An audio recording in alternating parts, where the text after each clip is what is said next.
Quando a gente pensa em psicologia, qual é a primeira imagem que vem à cabeça?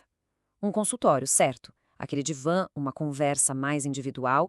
Mas e se a gente descobrir que no Brasil existe uma rede imensa de psicólogos atuando bem no meio das comunidades, dentro de uma política pública super complexa?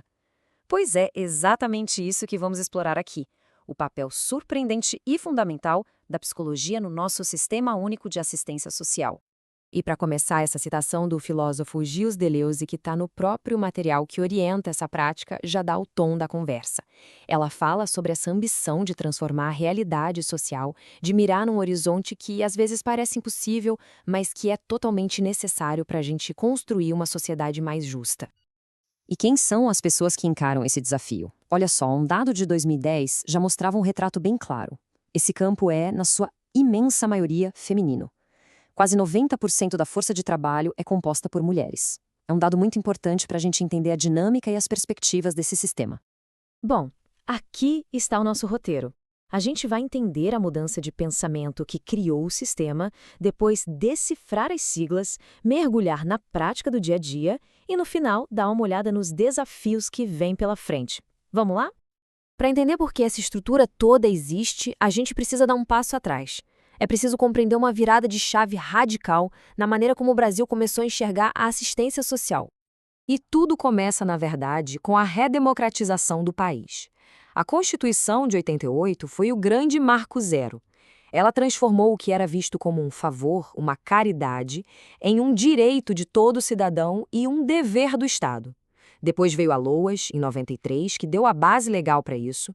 E, finalmente, em 2004, a PNAS desenhou o sistema como ele é hoje. Um sistema que não é sobre ajudar, mas sim sobre garantir direitos. Essa comparação aqui, nossa, ela deixa tudo muito claro. É a mudança de paradigma na veia. A gente saiu de um modelo que, no fundo, culpava a pessoa pela própria pobreza, para um modelo que entende a pobreza como um problema estrutural da sociedade e que define a proteção social como uma responsabilidade do Estado. Essa é a diferença crucial. É o dia e a noite. Certo. Agora que a gente já entendeu o porquê das coisas, vamos mergulhar no o quê. Como é que essa ideia de proteção social se organiza na prática? Preparem-se porque vem aí algumas siglas bem importantes. A primeira, e a mais importante, é SUAS. Uma boa analogia é pensar no SUAS como se fosse o SUS, só que da assistência social. É esse sistema nacional que organiza tudo desde os centros de atendimento lá na ponta até os benefícios. É a grande arquitetura que conecta todo o país numa única rede de proteção.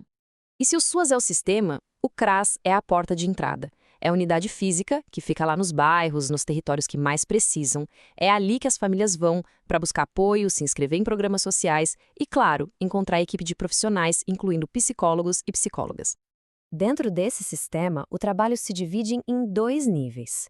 Tem a proteção social básica, que acontece principalmente no CRAS, e o foco dela é a prevenção. A ideia é fortalecer os laços da família e da comunidade antes que os problemas fiquem mais sérios. Agora, quando um direito já foi violado, tipo em casos de violência, aí entra a proteção social especial, que exige uma intervenção mais direta. E agora a gente chega no coração da nossa análise. Afinal, o que um psicólogo faz dentro dessa estrutura? Como é essa prática no meio da comunidade? O ponto de partida é uma ruptura, uma quebra de paradigma. A psicologia no CRAS não é e nem pretende ser uma terapia de consultório.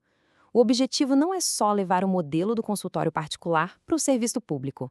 É reinventar a prática, é tirar o foco do indivíduo e colocar no coletivo, no público.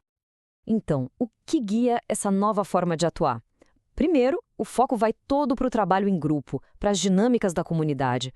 O consultório passa a ser o próprio território, a rua, o centro comunitário, a casa das pessoas.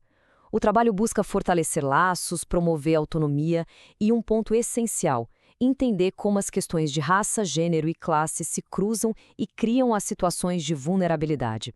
Tudo bem, os princípios são esses, são muito claros. Mas como isso se traduz no dia a dia? Na prática, o que um psicólogo ou uma psicóloga no CRAS realmente faz? O trabalho é super dinâmico. Começa com um raio-x do território, sabe? Para entender os problemas, mas também as potências daquela comunidade. A partir daí, se criam grupos de conversa sobre os mais variados temas. Uma parte fundamental é articular a rede, ou seja, fazer a ponte para que a família tenha acesso não só à assistência, mas também à saúde, à educação, a todos os seus direitos. E, por fim, mobilizar a comunidade para que ela mesma seja protagonista da sua própria história. Bom, como é de se imaginar, um projeto tão grande e transformador assim não existe sem enfrentar enormes obstáculos. Vamos falar um pouco agora dos desafios e do futuro desse sistema. É importantíssimo entender que essa atuação não é só técnica. Ela é, acima de tudo, um projeto ético-político. Ela parte de um compromisso da psicologia com a justiça social, de ser uma ferramenta para combater as desigualdades que marcam a nossa sociedade. E esse projeto, claro, está sob uma pressão muito forte. Os próprios documentos que orientam a profissão já alertam para as ameaças, cortes de verba, tentativas de privatização e um processo mais amplo de desmonte de políticas públicas.